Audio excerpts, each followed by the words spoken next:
Good morning, this is Send 7 World News in 7 minutes. I'm Stephen Devincenzi. Today is Friday the 13th of September 2024.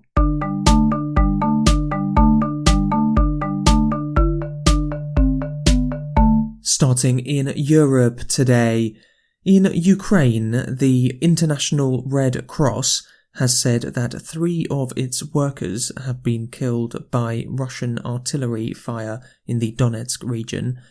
The Red Cross has said that the team were travelling in a clearly marked vehicle and was preparing to distribute aid in a village when it was hit. There have been some reports that the United States may give Ukraine permission to use Western-supplied long-range missiles in Russia.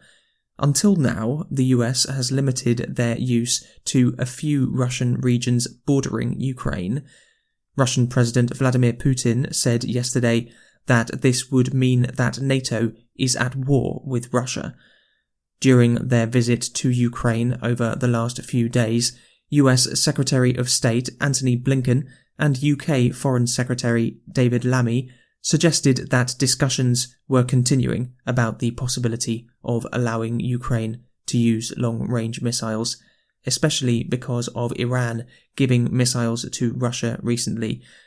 Lammy also announced a package of aid from the UK worth over £600 million.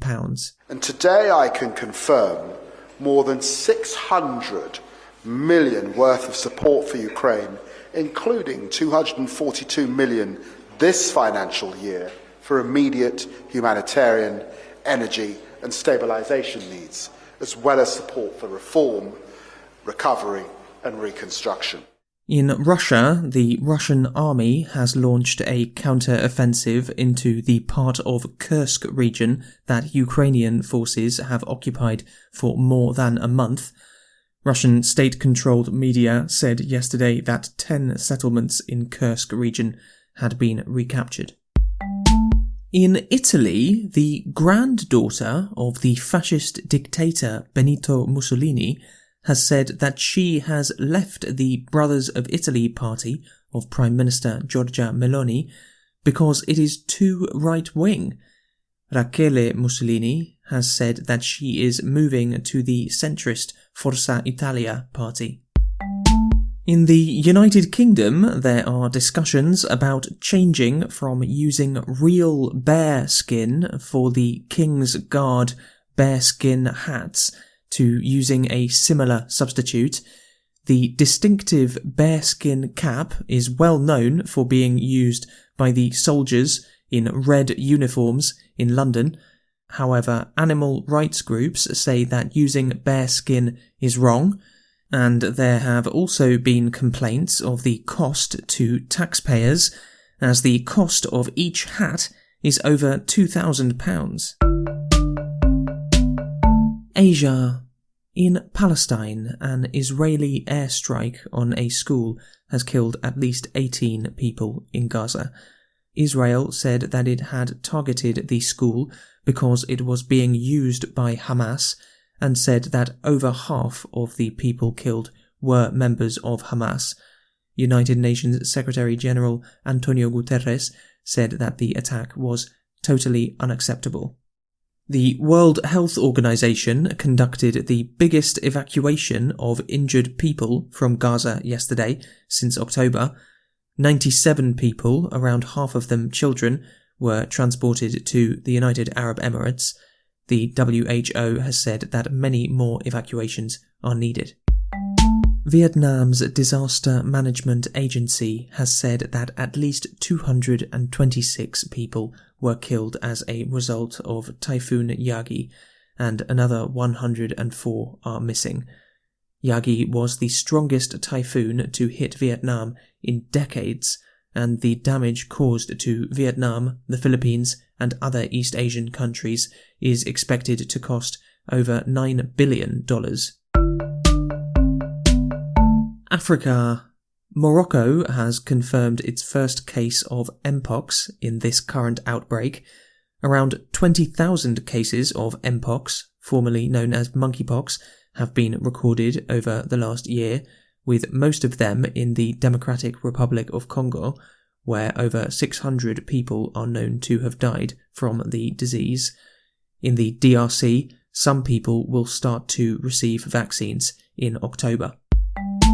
In Sudan's Red Sea state, the United Nations Food and Agriculture Organization has launched a seed distribution program. The campaign is aimed to help people to grow food for themselves after a rise in food insecurity caused by the civil war. America's Peru has declared 3 days of national mourning after the death of former President Alberto Fujimori, aged 86. Fujimori was a controversial politician. He was the son of Japanese immigrants and was president from 1990 to 2000. Fujimori was initially praised for some pro-business reforms, which helped Peru's economy. However, he was later accused of many human rights abuses and of amassing power.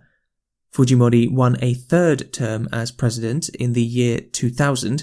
However, there were widespread accusations of fraud, and Fujimori went into exile in Japan.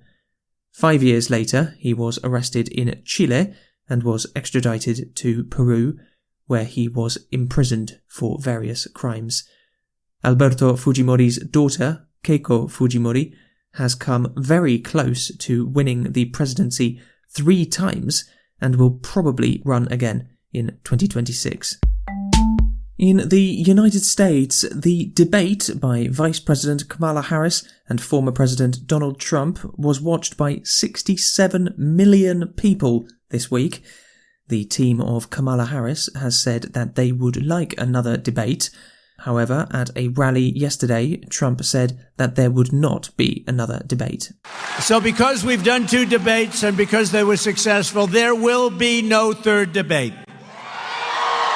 And also in the United States, rock star Jon Bon Jovi has been praised for helping a woman who appeared to be about to commit suicide by jumping off a bridge. Security camera video shows Jon Bon Jovi approaching the woman, talking to her until she climbs back onto the main part of the bridge, and then hugging her. That's your world news for this week. A big thank you to Jan in Czechia for becoming our newest supporter. If you enjoy this podcast and would like to have access to the transcripts that we write every day and our weekly worksheets and world news quiz, you can become a supporter at send7.org. We give 10% of our profit to highly effective charities. I'm Stephen Devincenzi. Have a great weekend. We will see you on Monday.